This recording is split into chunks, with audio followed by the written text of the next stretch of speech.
Thanks so much, everyone, and welcome back. It's always just delightful, refreshing to connect with you. I hope that wherever you are listening to this message, you are at peace, that you feel elevated.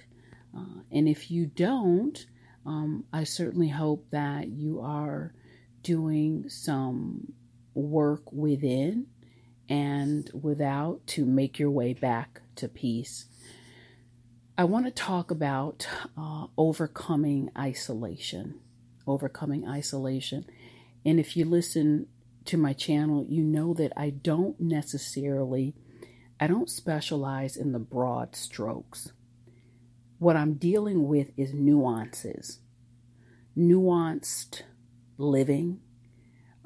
I go into the crawl spaces of life, if you will, because really that's where most people are finding great pockets of joy or great pockets of challenge. The broad brush, we'll leave that to other YouTube folks or other helpers in the world. I like to go into the nuances. Isolation.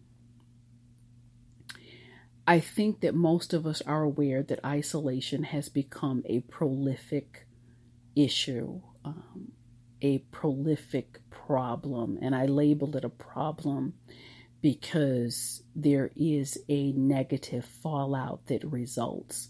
And that would be appropriately categorized under the heading of a problem. And the root cause of the isolation, there's not just one singular cause. I mean, there's many causes that have gotten us to where we are now. First of all, families necessarily, just to make it financially, are more spread out. We have it's just a prolific rise in the use of social media. And I've said in my books and on other platforms that social media was meant to be a complement to human relationships, not a replacement. But unfortunately, it has become a replacement. The level of face-to-face, more intimate interaction is not there. And also, you simply just have more people living alone. Recent study came out, and 17 years ago, most people would tell you they had 4 to 5 people in their corner that they could count on, depend on, who they really felt connected with. Today, that number is 0 to 2. That's dangerous. That's a really, that number is low. It's really, really low. And most people are operating around the one person range. When you think about everything that can happen and over the course of a day, let alone a life, working on a skeleton crew can be scary. It can be debilitating, and it can just wreak havoc on a person psychologically. So I want to really go into the innards of overcoming isolation. I want to share some thoughts with you, and I ask you to, even if at first you may want to resist what I'm saying, some of you will take and say, that sounds good, but sometimes there can be resistance. I just ask you to listen to the video again and go back into it.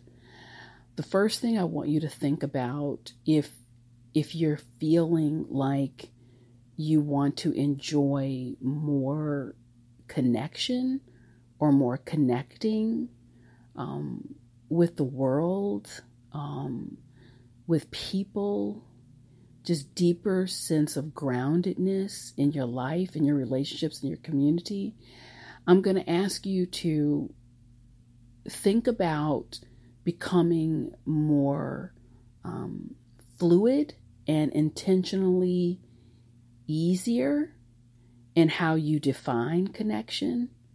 So I want you to think about connection in a much less rigid way, if you will.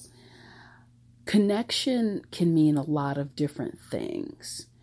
It doesn't always have to mean deep, abiding, this is my best friend of 30 years, this is a ride or die type relationship. Those are treasures. They're nice, yet there's also a benefit in getting together, having tea, having coffee, going to a barbecue, having lunch, just connecting, hanging out, going to work out together with someone.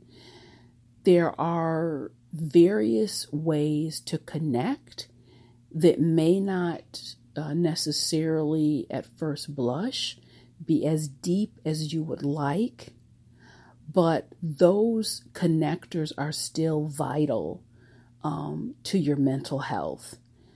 Over the last 20 years, and this is just my life, the evolution of my life and what I've seen in my work and what I've experienced personally, the way I feel about relationships is almost entirely flipped on its ear. I don't look at relationships the same anymore. I don't even make relationships per se the goal or the focus with people. And now we're taking a deeper dive into the nuance. What I do like to focus on is moments, because to me life is just moments all strung together anyway. Putting this relational pressure in your life it's difficult because of the lack of stability that relationships offer today. I think it's transient. Relationships can be very fleeting and transient, and that can really be devastating too, depending on where you are. I have a lot of people saying, I feel like I want something to hold on to. I feel like, the people come, people go. There's just no sense of stability. And I hear that a lot, and I don't argue with anyone on it because, quite frankly, I'm in agreement.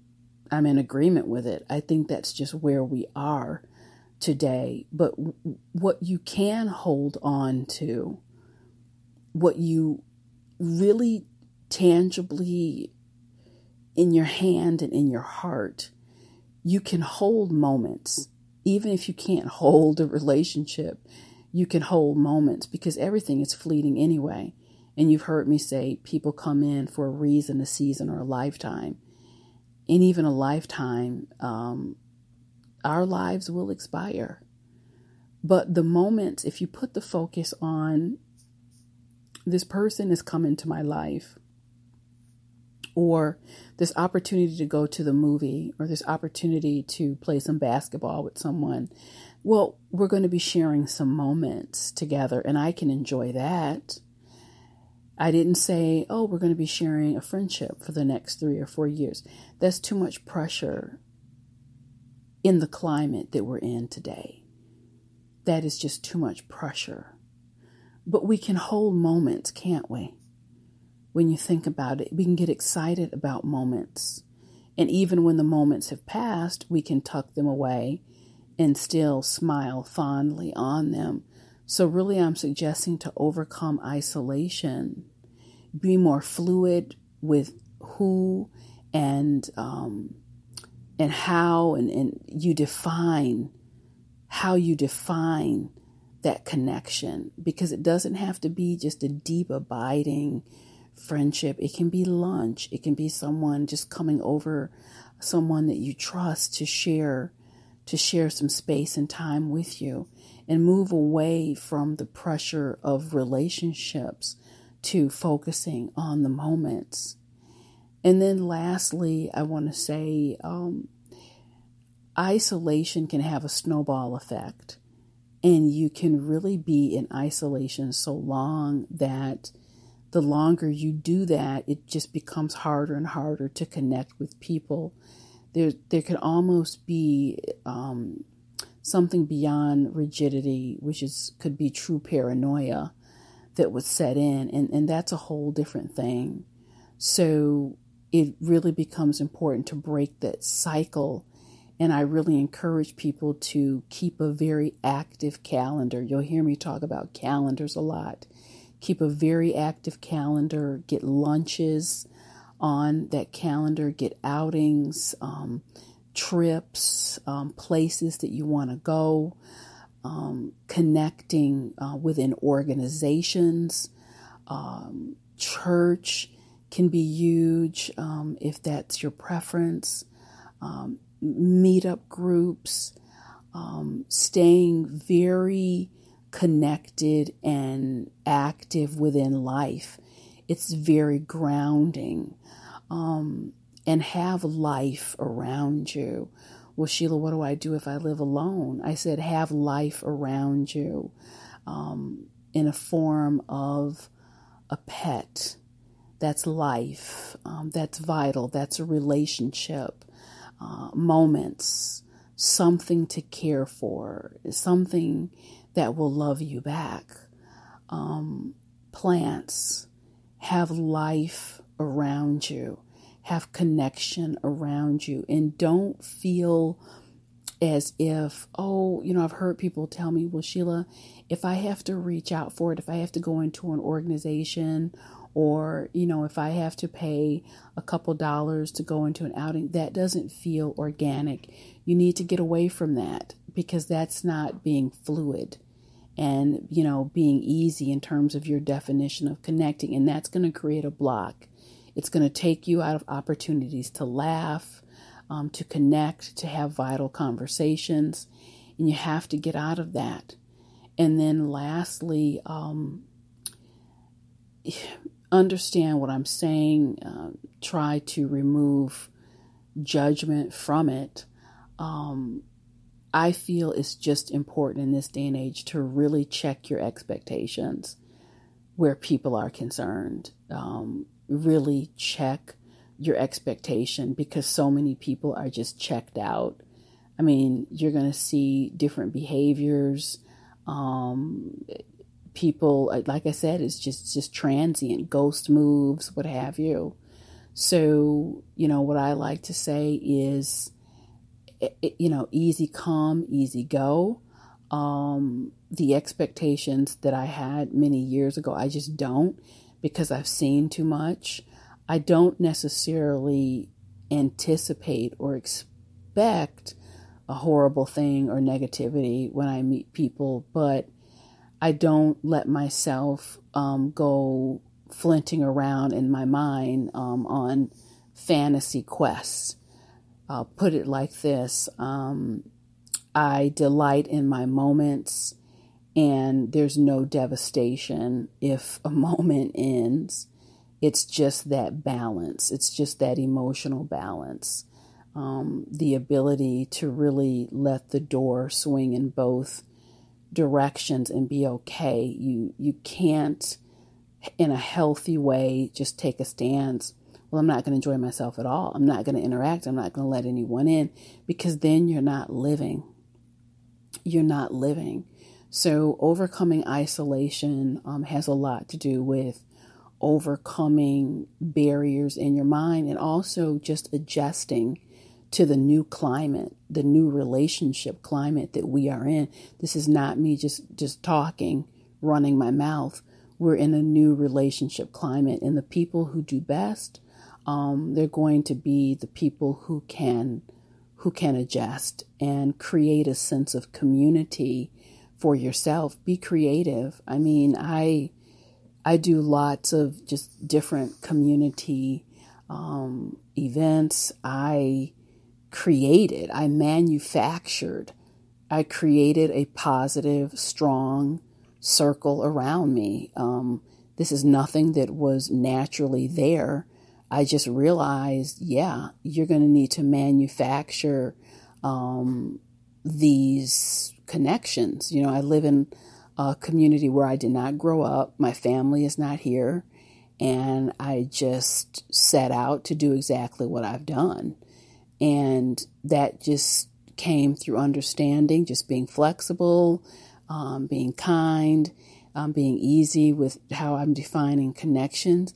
And then, you have a nice kind of soft, cushioned life, or cushioned enough to be pleasant. So that's some thoughts. I'm going to do a part 2 on this topic because isolation is really a big topic for a lot of people. But thank you so much for listening.